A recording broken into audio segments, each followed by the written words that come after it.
Hello everyone, it's Jamal Thomas. Welcome to the Progressive Soapbox. Hadn't planned on doing another video, but I'm doing another video nonetheless. So let me check my volume. It's late here. It sounds like there's a storm that's brewing, so if I fall out, or at the very least my signal is lost. That's why. Also, I want to thank everyone that helps the content or helps the channel. You guys keep this channel ticking along, so thank you very much on that front too.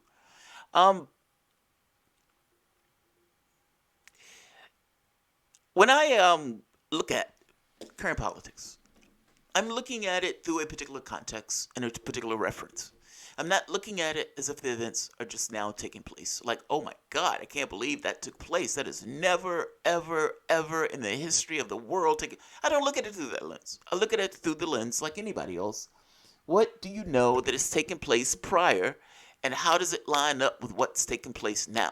And can you glean something from what's taken place prior to give you some context and idea and understanding of what is currently taking place now? Franz Conrad von Hotzendorf. You may not know who that name is, but you should know who that name is, and not just should know who that name is, even if you don't know the person. You're familiar with the quality of character that that person is. Think of a John Bolton type character. Think of a John Bolton type character that whispers in the ear of the President of the United States constantly saying, we need to bomb this place, bomb this place, bomb that place, bomb this place. We need to bomb all these places. That guy needs to be bombing. That guy needs to be bombing. All of these people need to be bombed. We need to bomb it all. That guy, the John Bolton personality, that was Franz Conrad von Hotzendorf.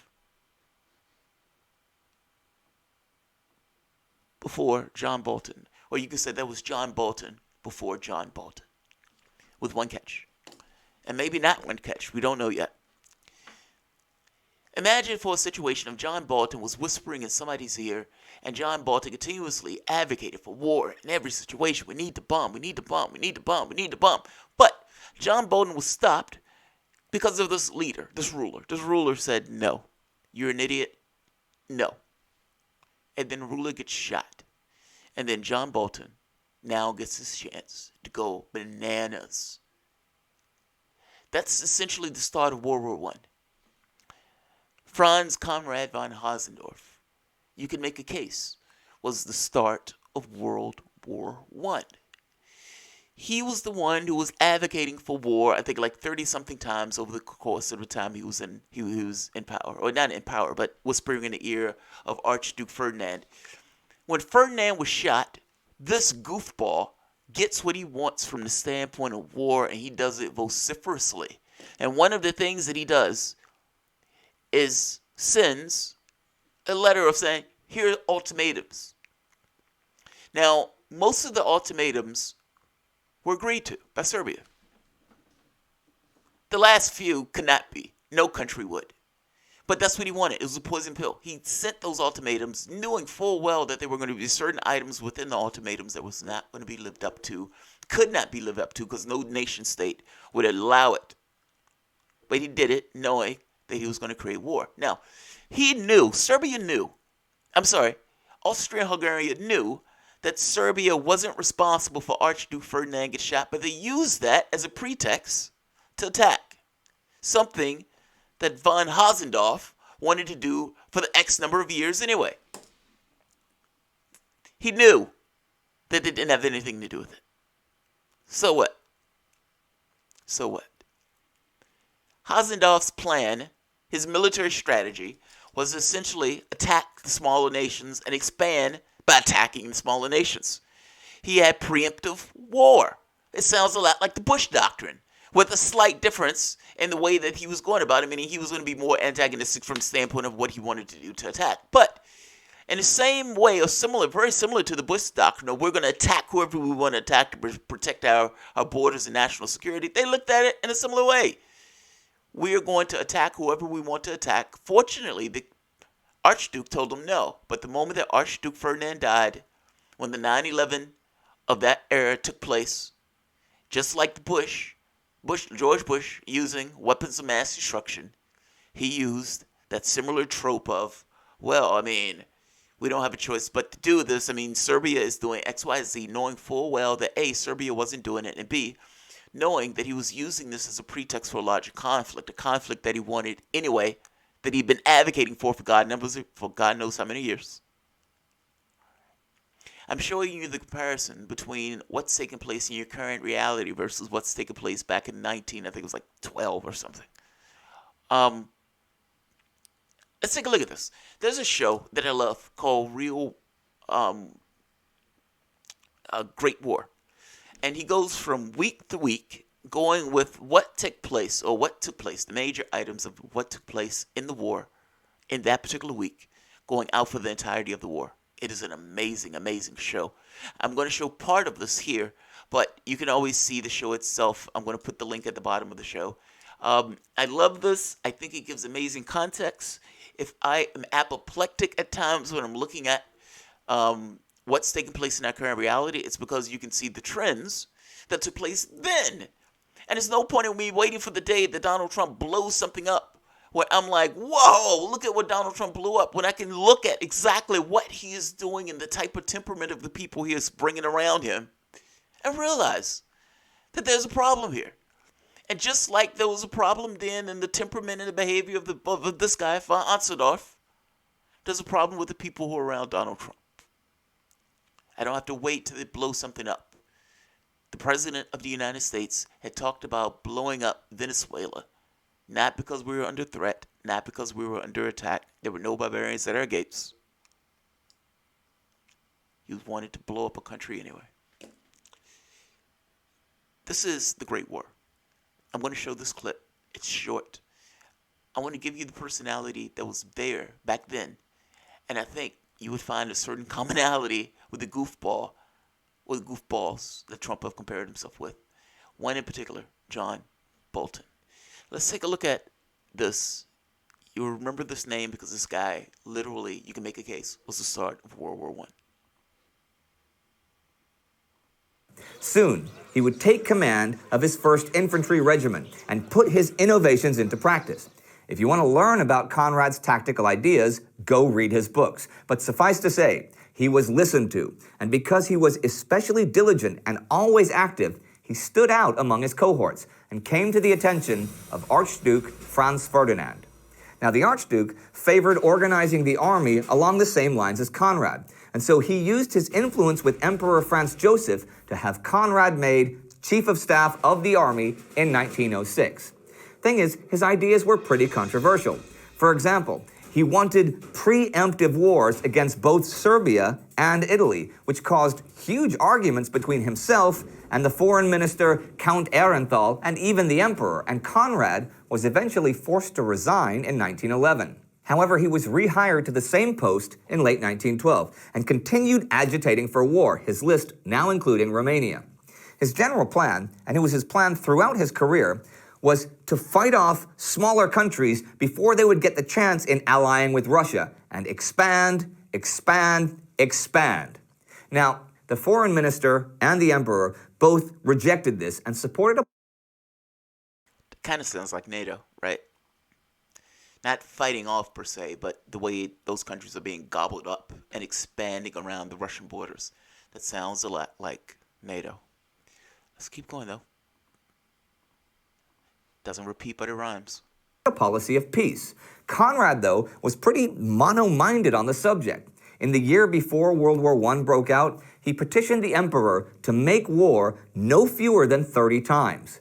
His relationship with both the emperor and Franz Ferdinand soured, as you may imagine, and when he began an affair with a married woman who would later become his second wife, Conrad's ship was really starting to sink. Then Franz Ferdinand was assassinated, and then Conrad had the war that he had always wanted.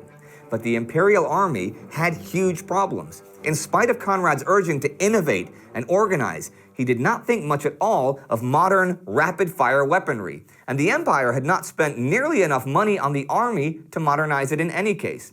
In fact, Great Britain spent more money on her army than Austria, even though it was like a fifth the size. And the imperial army lagged behind its contemporaries in many ways. And the higher ranks were riddled with incompetent career officers stuck in the past. Oscar Potiorek comes to mind, the guy who bungled the invasions of Serbia and humiliated the empire shortly after the war broke out. Here's a spoiler alert for fans of our weekly episodes who don't want to know what happened later in the war yet. Stop watching now. Okay, the winter 1914-1915 was grim for Conrad and the Empire, and Russia had them on the ropes. But thanks to a big infusion of German help, the combined Austro-German Gorlice-Tarnov offensive turned things around in a flash, and Conrad's troops pushed the Russians back to their own territory. His army occupied big chunks of what is now Poland, finally conquered Serbia and Montenegro, and repelled Romania. He was riding high, but like I said, his life was a series of ups and downs.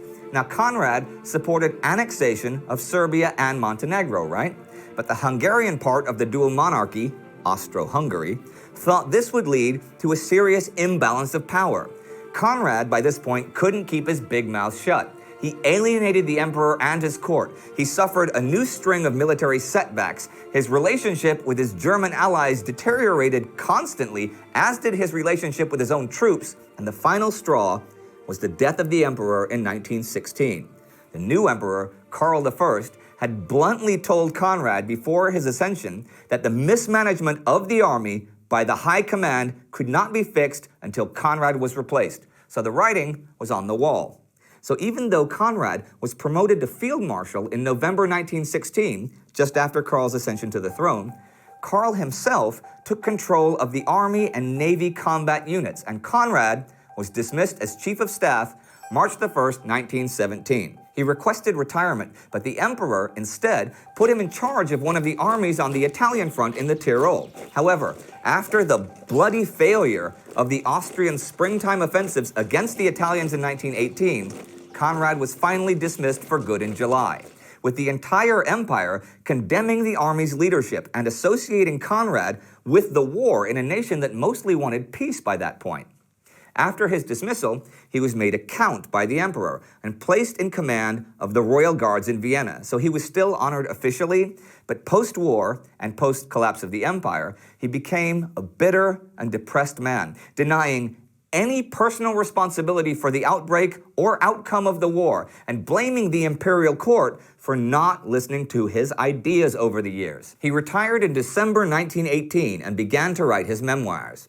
On August 25, 1925, Conrad von Hotzendorf died in Bad Mergentheim, Germany. And when he was buried in Vienna the following week, over 100,000 mourners turned out to see him laid to rest. Conrad very much lived a soldier's life, and he dwelled constantly on reforming the imperial army, which in almost every way had fallen behind the armies of the other great powers. But while he certainly improved organization and training techniques, his disapproval of the tools and realities of modern war, and above all, his unbreakable rightness, sabotaged his career again and again, and caused his armies enormous casualties. And he never took responsibility for his mistakes, be they tactical, political, or military.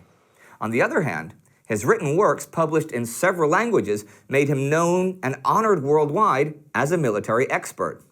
It's safe to say there are perhaps only a handful of people in Habsburg imperial history who could give rise to as much discussion and as much difference of opinion as Conrad von Hotzendorf. Renowned as a strategist, despised as an intriguer, sometimes blamed for the war itself, and post-1918, sometimes declared an almost mythical military genius, Conrad von Hotzendorf. Whatever you think of him, he was one of the most important.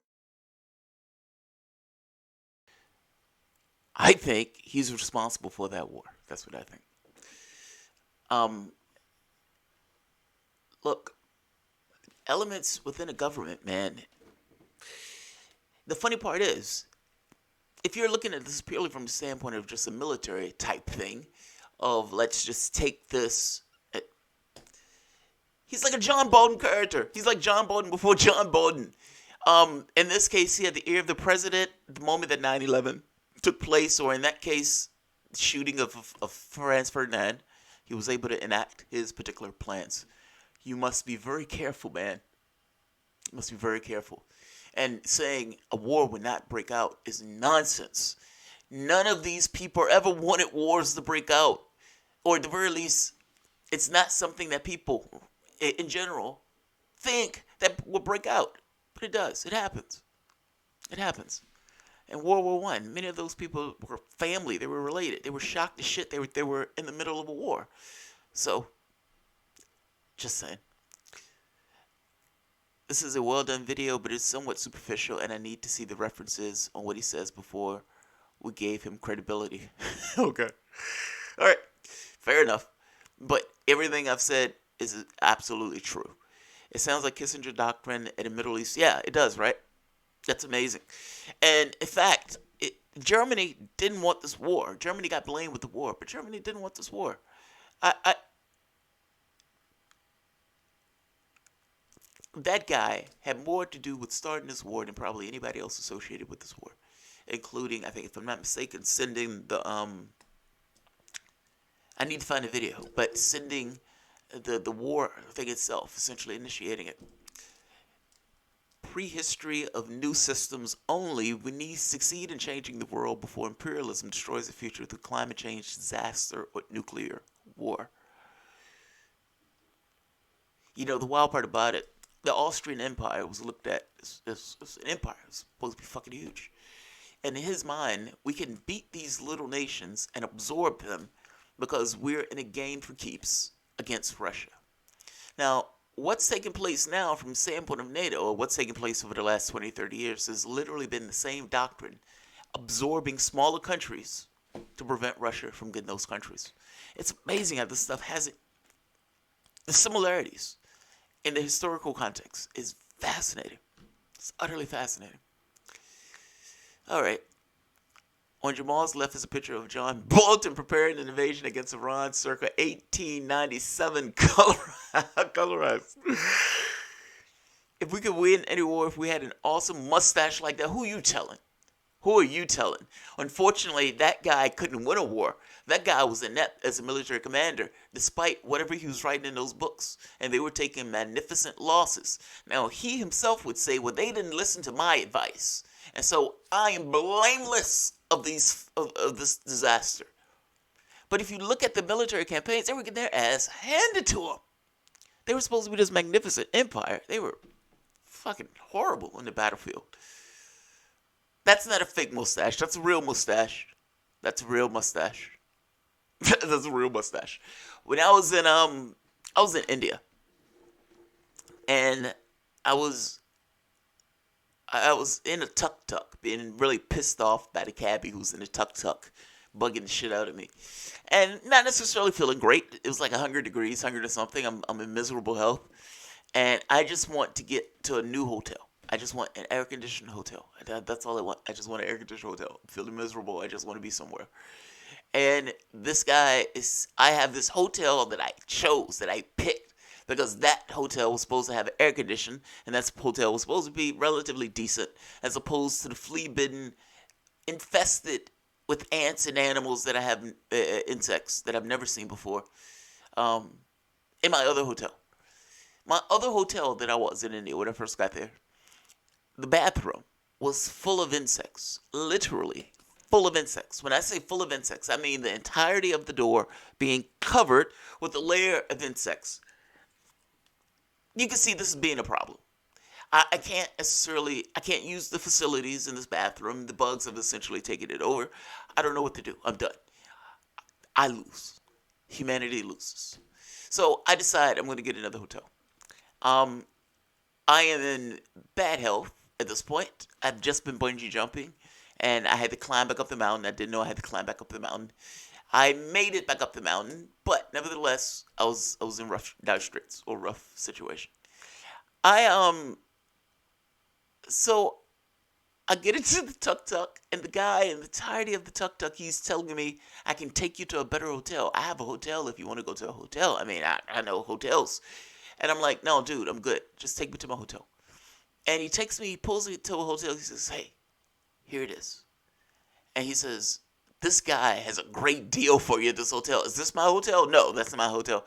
Dude, are you going to take me to my hotel or not? Okay, I'll take you to your hotel. And he takes me to the hotel. And the guy who's standing out there has, if I'm not mistaken, if I remember this correctly, a turban and a stash. A proud Indian mustache. Wow! And I'm immediately terrified of this man. Any man with a stash like that, someone intimidates me. But I go into the hotel nonetheless. And the guy who's at the counter is being somewhat of a dick to me. But the moment that I say, yes, I'm purchasing that room, that guy who's being a dick to me becomes my dick, essentially, to some degree. And he immediately turns it on the cabbie, who, believe it or not, is still there. The cabbie hasn't gone anywhere. I am trying to create a deal and make a hotel, and the cabbie's still there. Because the cabbie is saying, I bought him here, I told him to come here, and I should get a cut now that I bought him here. The intimidating guy with the turban and the stash is now all of a sudden on my side. He's not an intimidating factor anymore. He's on my side. And with that stash, he mean mugs the cabbie outside of the establishment. And the cabbie stands out, looking inside, with the stash standing between the glass, looking at him, staring down at him, just glaring at him. At some point, the cabbie gets into his car, or tuk-tuk, dejected, while the guy with the stash stares on. That's my mustache story. That's my mustache story. Sounds like a Bali taxi driver. Special price only for you, my friend. Well, the cabbie was essentially had a kickback with the hotels. Essentially, look, I'll take you to this hotel. This hotel gives me a kickback because I recommended the hotel. That was a simple kickback. But at the point when he got where I say, no, just take me to the hotel I want to go to. And he's still like trying to get the hotel to give him money. Yeah, that wasn't going to go well. That didn't go well at all. Elephant So Coke sounds like a Bali taxi driver. You know what? Catfish. So I had another hotel, taxi cab story. Taxi cabs are always interesting. You never know what you're going to get. When I was in Nepal, I was in Kathmandu. And I get into the cab, and they're smaller, they're shorter. I'm 6'1". And at the time, thin, so I wasn't, massive. I think I weigh about the same now, but maybe 10 pounds over. But by no means massive. And I get into the cab, and he says, wow, you're handsome. I was like, oh, thank you, man. I appreciate that, dog. That's nice of you. This is where I need to go. And we're driving, and he's making small talk, speaks a little bit of English. And he drops, like, I forget the word he uses, but essentially prostitute. But he doesn't say it that way. He says it in a different way. I can't remember exactly the way he says it. But it's essentially what it boils down to is, would you like a prostitute tonight? I can get you a good prostitute, a Nepali prostitute. He doesn't use those words. He's using a different word. And I think I said, excuse me? I was like, huh? Like, it shocked the shit out of me. I wasn't saying huh because I was rebuffing what he said. I'm saying huh because it was shocked the shit that's what being said. Huh, that's what you said when you're shocked. And I'm like, and he says, oh, I'm sorry. And I'm like, dude, you don't have to apologize. It's not right or wrong. It just is. But no, thank you. I'm good. Like, some of that stuff it's funny when you're abroad, man. It's funny. The Iron Stash cock blocked the tuk-tuk driver. Yeah, the Iron Stash cock blocked the tuk-tuk driver. That's exactly that's what it was. Now, that's what I call service catfish. Who are you telling? That cat said, I will find you a prostitute, a Nepali prostitute, if you like. Trying to hook up with some boom boom. I was not. I was just trying to get back to my hotel. No, I don't need a prostitute. I'll take two. The funny part is I met this cat, an American, in Nepal, and he spoke Nepali just fine. And I forget what he said he was there for, his business thing, but he could communicate easily. He was on a motorcycle going from point A to point B. The traffic in Kathmandu can be bad. Once you get out to like some of the other places, I don't think they're as bad. But Kathmandu, it can be pretty bad. So taxi, motorcycle is probably easier. Don't get prostitutes in foreign countries. You'll bring exotic STDs back to the United States. It's like exotic STDs. You know, you probably take it to a pimp and his friends get robbed. Yeah, man. When I'm traveling solo, I'm always a little, I guess, edgy. One of the guys when I was in Cairo. No, it was in Cairo. It was in Dahab. It was like a beach town, and he was like, "You Americans are so edgy." It's like I'm fucking traveling by myself, and we're in a darkly lit area, and you're asking me into your house. You can imagine. Yeah, you'd be a little edgy too in that situation. You'd be a little edgy too. Um, just get girls in a hostel. It's way nicer. I wasn't in a hostel. I had a hotel room. I had a hotel room. They have American STDs all over the world. You know what's funny? I saw there was there was an advertisement in, I think it was Bangkok in Thailand, and they were complaining because they said Americans will get there, or foreigners will get to the country and not have enough money to get out the country, and they'd be like panhandling and whatnot. It's fucking hilarious. Never admit you're traveling alone. Never admit that you're traveling alone. Always say you're with someone else. That that's for weaker men, Garneau. I say I'm from America. God damn it! I'm wearing the American flag and I'm traveling solo. That's what I do. That's what I say when I travel. Americans, paranoid Americans. Nuke, right? Well, look. Understand this situation. I'm in Dahab, top part of Egypt, like going towards Israel, because I was taking a bus out to Egypt, to Israel, and I'm in a coffee shop. It's a cafe. It's a like a tech cafe where they have all these computers and whatnot. And I'm talking to my mom through one of their Wi-Fi circuits, because many of the people there don't necessarily have computers. They have these internet places all over the place. When I was there, it was all over.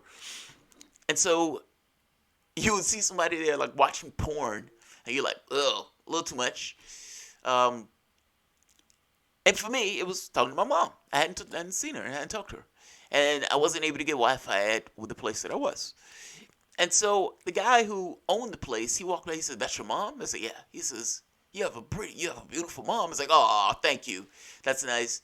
And my mom said, "Who's that guy?" And I was like, "That's the internet cafe guy."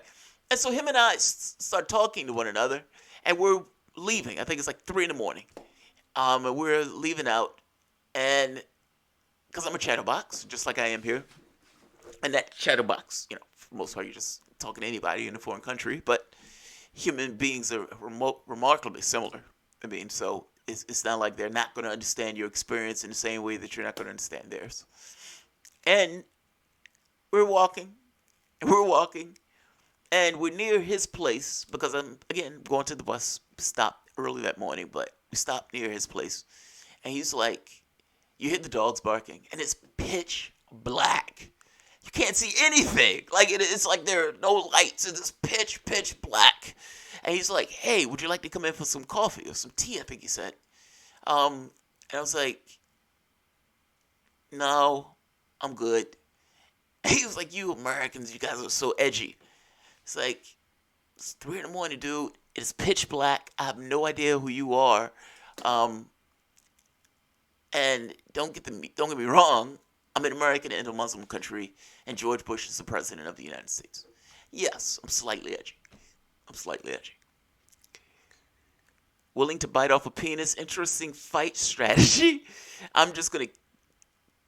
I'm just keep a 4-pound hammer and crowbar nearby. I'm a smart guy, and I'm near impossible to scam me. But I look an easy mark, and that emboldens him. Like, what? Little do they know that I'm willing to bite off a penis in a oh, Jesus Christ! I'm willing to bite off a penis in a fight. All right, man. All right, fair enough. Fair enough.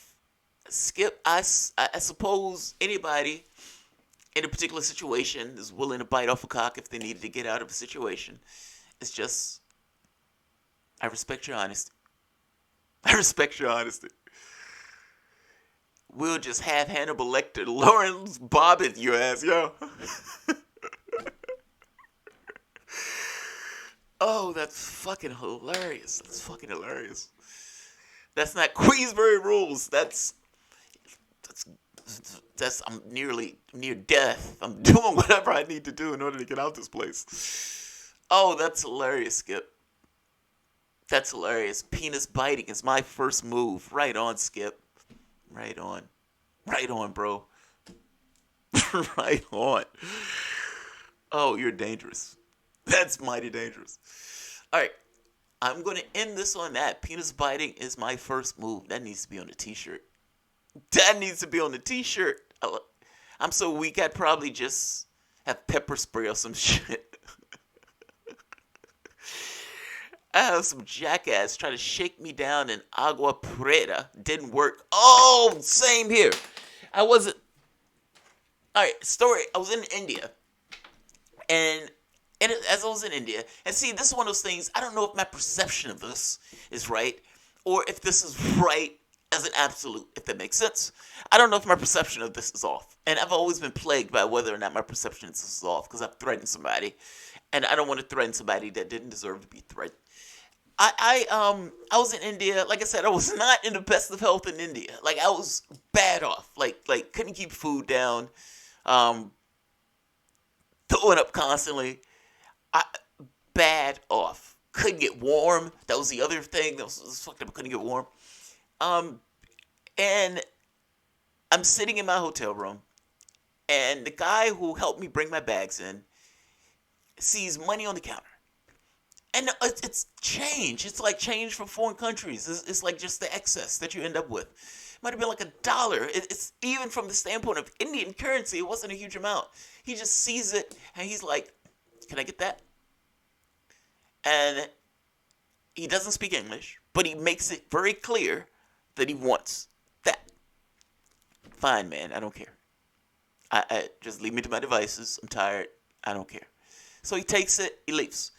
I call the hotel for, I think it's like a soda or something. He comes back and tip. He wants a tip. He's really aggressive about a tip. Now, mind you, I just gave him money. And I ends up giving him and said, "Look, this is a split bill, but you can get it. Only thing you need to do is tape it." He takes it. He goes. The word is great. He comes back in again for something else. And he does it again. And he's being really boisterous and aggressive. And I think part of the reason he's being aggressive is because I gave him the money the first 2 times. And I kept thinking to myself,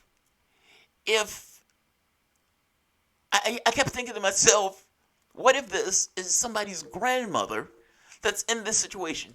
Like, what if this is some 80-year-old woman who's traveling, and this guy is boisterous? I mean, and this wasn't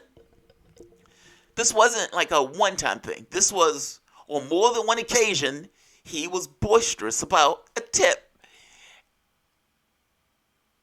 It got to the point where he came into the room, and I was like, he said, "Tip."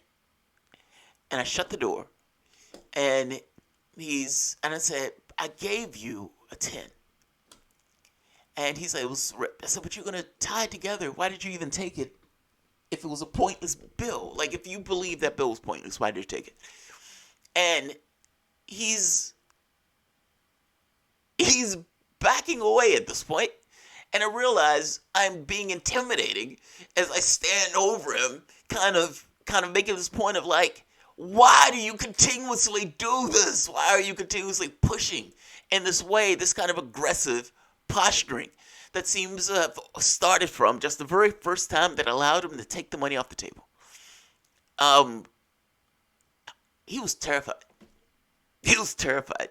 He said, "I'm sorry." He leaves the room. I never have an issue with him again. He ends up taking my bags out. Doesn't say anything about a tip or anything else. My issue wasn't giving him the tip. My issue was the way he was going about it. It was so aggressive. It was so over-aggressive and so over the top. Now, the catch is, I don't know if my perception of that event is exact the way that event is. It's so weird. It's so weird. Just gloss over the sex part. There is no sex part. There is no sex part. There's no sex part. I met somebody in and this is not going to be one of those Rick James ones where Rick James is on David Chappelle and he was like, "Yeah, there was no cocaine," and then the very next sentence, "Cocaine was a powerful drug." It's like, what? You just said there was no cocaine. You just said cocaine's a powerful drug. Nothing like that. The closest I think was probably the woman that I met when we were traveling, but I wasn't in shape. Yep, I moved right up on him, put my hands on him, and when he started to get mean, that calmed him right down. Oh God, that's hilarious. That's hilarious. More countries you tip someone who actually helps you find good places to eat. Yeah, yeah, yeah. I mean, here's the thing: when I'm in countries where there's an economic disparity, I tend to tip more. Um, I remember the barber, the guy who gave me the haircut in Cairo. I think I gave him like $10, and the haircut I think was like two. And then I'm talking about $10 tip. Because it was like, this was a good fucking haircut. The man was fucking amazing. Best haircut I've ever had. It's like brothers, no other brother's hair. Um, the cab driver, I remember I tipped him and the guy was like, "Why did you give him that much?" I was trying to make this point to him that for me, there's a disparity in the amounts. Um, if I was back in the States, I would have to pay this much as a tip. So, it's the same thing. Oh yeah. I'd be afraid to fight most of these aggressive scam panderings in LA only because I wouldn't want to get their disease blood all over me. Oh, Jesus Christ. That's so grim. That's so grim. It's like window washing in New York City. And Fred wants candy. All right, guys, I'm going to end this. Remember this guy, Franz Conrad von Hotzendorf. Von Hotzendorf. I would argue the one that started World War One, and the world that we have today is essentially carved out of the remnants of World War One. Balthazar Jamal, there were no mojitos, Tom. There were no mojitos, Thomas. No, there were mojitos. There were three. There were three that night. There were three. I'll own it. I'll own it. All right, guys. You all have a good night. History lesson is over. I don't know if you guys like these. I'm a history buff. I love lectures and stuff like this. So I don't necessarily know if you guys like this, but if you do, we can add more of these in. I love it. All right. You all have a good night. Keep on keeping on, brother. I'm trying. I'm trying, Captain.